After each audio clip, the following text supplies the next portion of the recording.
আসসালামু আলাইকুম প্রিয় শিক্ষার্থীরা, ক্রিয়েটিভ ম্যাথমেটিক্স ইউটিউব চ্যানেলের পক্ষ থেকে দাখিল পরীক্ষা 2024 গণিত পরীক্ষায় আসা 3 নম্বর প্রশ্নের সমাধানে তোমাদেরকে স্বাগত জানাচ্ছি।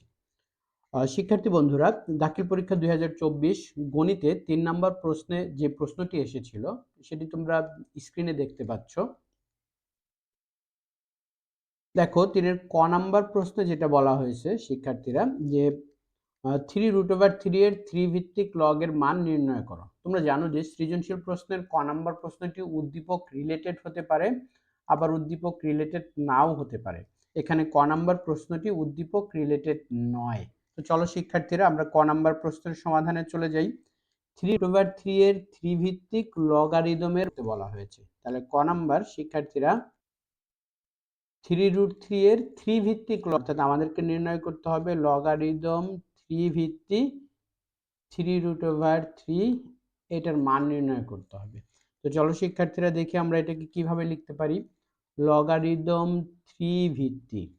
আর শিক্ষার্থীরা এক্ষেত্রে মনে রাখবে যে আমাদের যে ভিত্তিটা দেওয়া থাকে এইখানে অর্থাৎ লগারিদম 3 বেস যেহেতু দেওয়া আছে এখানেও আমাদের 3 হবে এবং এটার পাওয়ার আকারে সংখ্যাকে প্রকাশ করতে হবে। কোন সংখ্যাটাকে সেটা হচ্ছে এই যে আমাদের এখানে যে 3√3, এই 3√3 কে 3 এর পাওয়ার আকারে উপস্থাপন করতে হবে। তো চলো শিক্ষার্থীরা আমরা একটু রাফে দেখে আসি যে 3√3 বলতে আসলে কি বোঝায়। 3√3 এটার মানে হচ্ছে 3 ইন্টু 3 এর পাওয়ার হচ্ছে হাফ। তোমরা জানো যে শিক্ষার্থীরা √3 মানে পাওয়ার হচ্ছে হাফ। এখন দেখো দুইটা বেস যদি একই হয় আর যদি এরকম মাল্টিপ্লিকেশন বা গুণ রিলেশন থাকে তো তোমাদের জানা আছে সূচকের নিয়ম অনুযায়ী পাওয়ারগুলো যোগ হয়। অর্থাৎ 3 ভিত্তিক এই যে এইখানে কিছু নাই মানে 1 আছে আর এই যে হাফ আছে 1 প্লাস হাফ হবে। অর্থাৎ আমরা এখানে 1 প্লাস হাফ এর যদি আবার লসাগু করে নেই 2 প্লাস 1 অর্থাৎ 3 এর পাওয়ার হবে 3/2। এই অংশটুকু আমরা রাফে করে নিব। তাহলে আমরা বুঝতে পারলাম এখানে লগারিদম 3 বেস 3 এর পাওয়ার হাফ। এই যে 3√3 কে আমরা লগারিদম 3 বেস 3 এর পাওয়ার হাফ আকারে আমরা এক্সপ্রেস করতে পারবো। এর পরের লাইনে গিয়ে আমরা জানি যে লগারিদমে যদি কোনো পাওয়ার থাকে সেটাকে শুরুতে নিয়ে আসা যায়। অর্থাৎ এরকম যদি হয় logarithm a base x two the power b, তাহলে লগারিদমের সূত্রে আমরা সেখানে শিখেছি এই পাওয়ারটাকে শুরুতে নিয়ে আসা যায় অর্থাৎ b into logarithm a base x এইভাবে লেখা যায়। তাহলে এখানে দেখো লগারিদম 3 বেস 3 এর পাওয়ার হাফ আছে, এই হাফটাকে আমরা শুরুতে নিয়ে আসতে পারবো হাফ ইন্টু লগারিদম 3 বেস 3। আর শিক্ষার্থীরা তোমাদের নিশ্চয়ই জানাই আছে যে লগারিদম a বেস a এটার মান হচ্ছে 1, অর্থাৎ এখানে লগারিদম 3 বেস 3 এটার মান আমরা 1 লিখতে পারবো। Half into 1 that is half. তো এই ছিল আমাদের ক নাম্বার প্রশ্নের সমাধান। আর শিক্ষার্থীরা তোমরা জানো যে ক্রিয়েটিভ ম্যাথমেটিক্স একটি কোচিং সেন্টার। এটার প্রথম শাখা হচ্ছে কাদিরগঞ্জ গ্রেটার রোড মসজিদের দক্ষিণ পূর্ব পাশে রাজশাহীতে। দ্বিতীয় শাখা হচ্ছে আমচত্বর মহিলা মাদ্রাসার সামনে 8ম তলার 2য় তলায়। এখানে মোবাইল নাম্বার দেওয়া আছে, আগ্রহীরা যোগাযোগ করতে পারো। তো চলো শিক্ষার্থীরা আমরা এবার খ নাম্বার প্রশ্নের সমাধানে যাই। দেখো খ নাম্বার প্রশ্নে বলা হয়েছে উদ্দীপক 1 এর আলোকে প্রমাণ করো যে p² q² r² into 1/p³ plus 1/q³ plus 1/r³ is equal to p³ plus q³ plus r³ দেখো এখানে উদ্দীপকের 1 নম্বরে যেটা আসলে বলা হয়েছে সেটা হলো p/q/r ক্রমিক সমানুপাতি এটা বলা হয়েছে। তাহলে খ নাম্বার প্রশ্নের শুরুতে আমাদের যে ইনফরমেশন দেওয়া আছে সেটা হলো p, q, r ক্রমিক সমানুপাতি। তো শিক্ষার্থীরা তোমরা জানো যে ক্রমিক সমানুপাতি অর্থাৎ এটাকে দুইটা অনুপাতকে সমান চিহ্ন দেওয়া এক্সপ্রেস করা হয়। সেই দুটো অনুপাত কি এখানে ক্রমিক সমানুপাতি যখনই হবে তখনই আমরা এখানে p/q is equal to q/r, p/q/r ক্রমিক সমানুপাতি হলে p/q is equal to q/r এভাবে লেখা যায়। তাহলে এখান থেকে দেখো আমরা যা পাই সেটা হলো যে আর আর গুণ যদি আমরা করে দেই তাহলে আমরা পাবো q² is equal to pr। এটা দেওয়া আছে থেকে আমরা ইনফরমেশন পেলাম। আমাদের যেটা প্রমাণ করতে বলছে তাহলে সেখানে আমরা যদি লেফট সাইডটা নেই, দেখো লেফট সাইডে কি বলা আছে, left side is equal to p² q² r² into আছে 1/p³ plus 1/q³ plus 1/r³। তো শিক্ষার্থীরা এখানে দেখো P square Q square R square দিয়ে যদি আমরা ব্র্যাকেটের ভিতরে গুণ করে দিই, তাহলে P square Q square R square আর এই 1 গুণ করে হবে P square Q square R square divide by P cube. একই রকম ভাবে পরেরটা হবে P square Q square R square divide by Q cube. এর পরেরটা হবে P square Q square R square divide by R cube.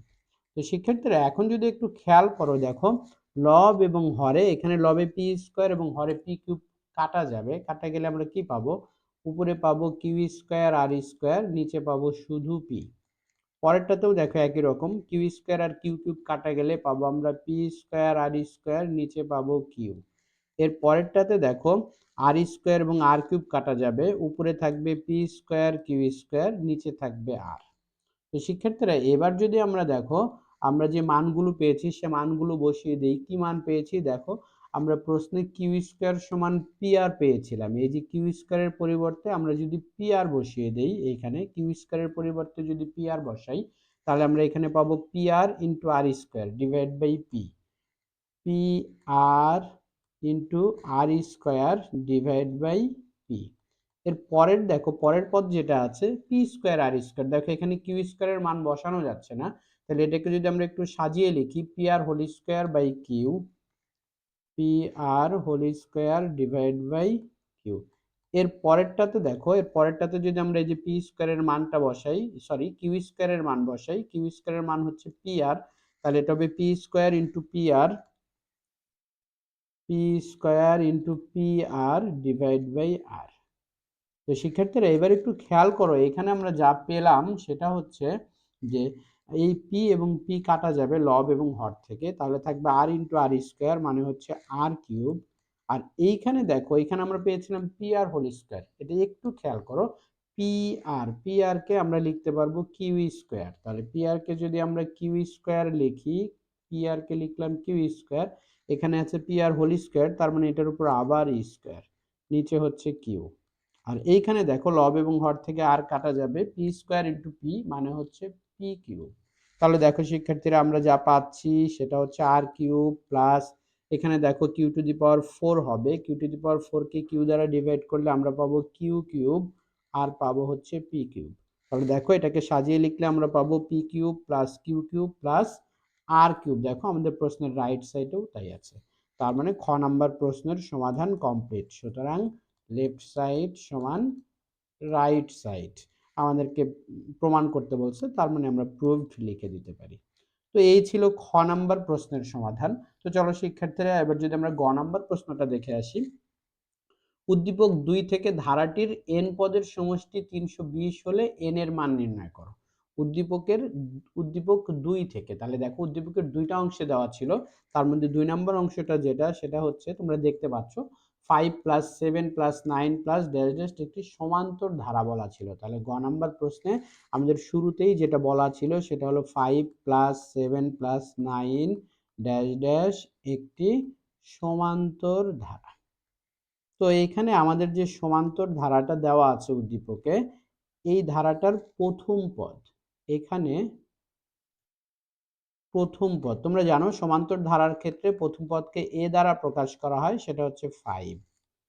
এরপরে সাধারণ অন্তরকে তোমরা জানো যে ডি দ্বারা প্রকাশ করা হয়, এবং সাধারণ অন্তর ডি হচ্ছে 7 মাইনাস 5, তার মানে হচ্ছে 2। এবার দেখো আমাদের প্রশ্নে যেটা বলা হয়েছে, এই উদ্দীপক 2 থেকে ধারাটির n পদের সমষ্টি 320 বলা আছে। এখন আমাদেরকে বলছে n এর মান নির্ণয় করার জন্য n পদের সমষ্টি। এখন দেখো আমরা n পদের সমষ্টির যে সূত্রটা জানি, আমরা জানি n সংখ্যক পদের সমষ্টি, n সংখ্যক পদের সমষ্টি, আমরা যে সূত্রটা জানি সেটা হচ্ছে n/2 into 2a plus n-1 into D.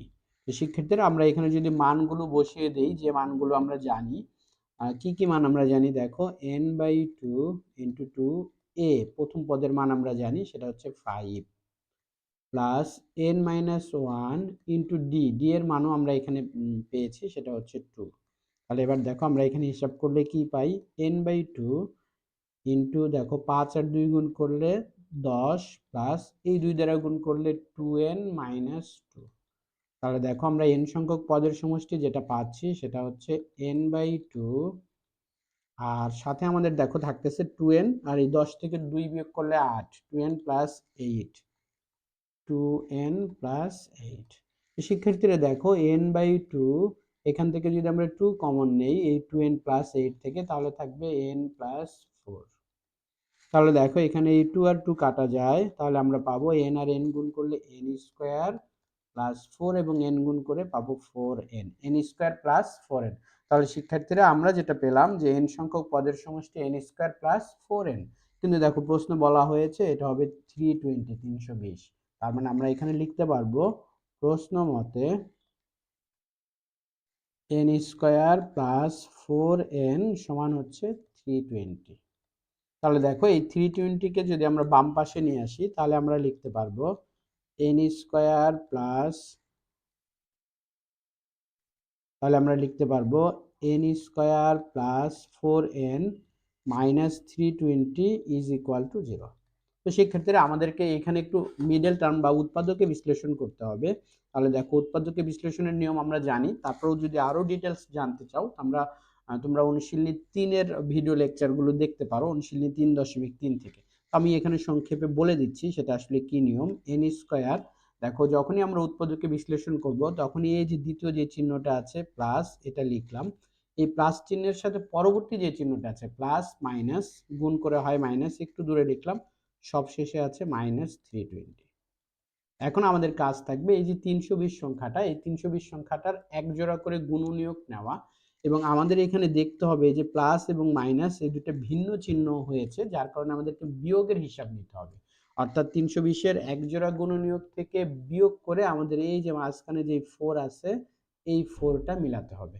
তো চলো শিক্ষার্থীরা আমরা চেষ্টা করে দেখি 320 এর যে গুণনীয়কগুলো আছে সেটা হচ্ছে 1 ইন্টু 320, 2 ইন্টু 160, 3 যদি নেই আমরা সেক্ষেত্রে হচ্ছে 3 দিয়ে ভাগ যায় না আসলে। যদি আমরা 4 নেই তাহলে 80 পাই। যদি আমরা 5 নেই তাহলে 5 6 30, 64 পাই। যদি আমরা 6 নেই যাচ্ছে না, 7 দিয়েও যাচ্ছে না। যদি আমরা 8 নেই, দেখো 8 দিয়ে ভাগ করলে হবে 40। এভাবে যদি আমরা 10 নেই, 10 দিয়ে ভাগ করলে পাবো 32। 12 দিয়ে যদি আমরা নেই তাহলে যাচ্ছে না, 16 দিয়ে যদি আমরা নেই তাহলে দেখো পাবো আমরা 20। এই যে উৎপাদকগুলো আমরা নিয়েছি এক জোড়া করে 320 এর, এখান থেকে আমাদের এমন এক জোড়া উৎপাদক খুঁজে বের করতে হবে যেটার বিয়োগফল হবে 4। এই যে দেখো শিক্ষার্থীরা আমরা সেটা পেয়ে গেছি, এবং সেটা হচ্ছে 16 এবং 20। এই যে 16 এবং 20, 20 থেকে 16 বিয়োগ করলে 4 পাওয়া যায়। তাহলে এখানে একটা হচ্ছে 20n, আরেকটা হচ্ছে 16n। এখন দেখো শিক্ষার্থীরা আমরা যদি কমন নেই, এখানে প্রথম দুইটা থেকে n কমন যায় তাহলে আমরা পাবো n প্লাস 20, আর পরের দুইটা থেকে দেখো 16 কমন যায় তাহলে আমরা পাবো n plus 20 is equal to 0। তার মানে আমরা এখানে পাচ্ছি n plus 20 into n plus 20 into আরেকটা হচ্ছে n মাইনাস 16, n মাইনাস 16 সমান 0। তাহলে এই দুইটা রাশির গুণফল হলে তুমি 0 হলে তোমরা জানো যে এটাকে আলাদা করে 0 লেখা যায়, অর্থাৎ n প্লাস 20 সমান 0 অথবা n মাইনাস 16 সমান 0। তাহলে আমরা এখানে পাচ্ছি n এর মান মাইনাস 20, আর এখানে আমরা পাচ্ছি n এর মান 16। আসলে ধারার ক্ষেত্রে n কি, n হচ্ছে মূলত পদ সংখ্যা, একটা ধারাতে কয়টা পদ থাকতে পারে। এখন ধারার পদের সংখ্যা আসলে কখনো ঋণাত্মক হতে পারে না, তার মানে এই যে n মাইনাস 20 এটা গ্রহণযোগ্য নয়। কিন্তু n সমান মাইনাস 20 গ্রহণযোগ্য নয়। কেন গ্রহণযোগ্য নয় সেটাও তোমাদেরকে উল্লেখ করে দিতে হবে, কারণ পদ সংখ্যা ঋণাত্মক হতে পারে না। তো শিক্ষার্থীরা তাহলে আমরা এখানে n এর মান পেয়ে গেছি, সুতরাং n হচ্ছে আমাদের 16।